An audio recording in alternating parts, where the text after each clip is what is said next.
అన్యజనులు ఎలా అల్లరి రేపుచున్నారు,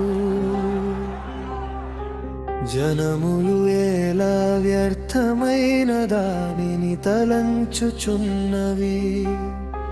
మనము వారి కట్లు తెంపుదము రండి,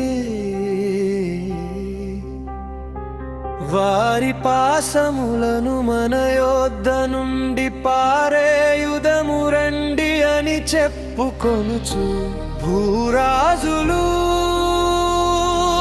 యెహోవాకును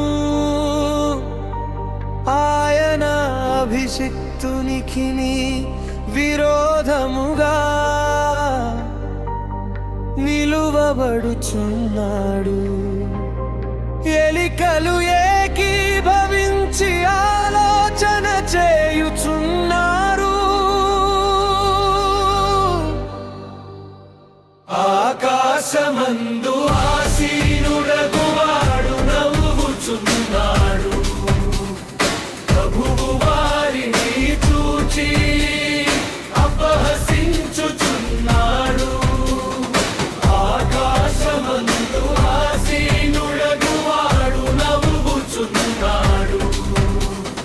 ప్రభువు వారిని చూచి అపహసించుచున్నాడు. ఆయన ఉగ్రుడై వారితో పలుకును, ప్రచండ కోపము చేత వారిని తల్లడింపజేయును. నేను నా పరిశుద్ధ పర్వతమైన సీయోను మీద నా రాజును ఆసీనునిగా చేసి ఉన్నాను. కట్టడను నేను వివరించెదను, యెహోవా నాకీలాగు సెలవిచ్చెను.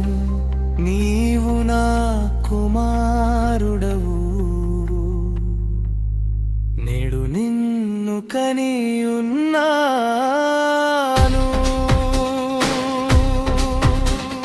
నన్ను అడుగుము, జనములను నీకు స్వాస్థ్యముగా, భూమిని దిగంతముల వరకు నీ సొత్తుగా ఇచ్చెదను.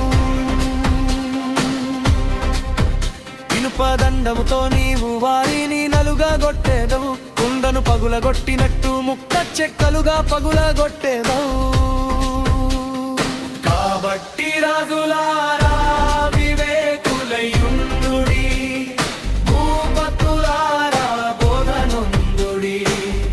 భయభక్తులతో యెహోవాను సేవించుడి, గడగడ వణకుచు సంతోషించు.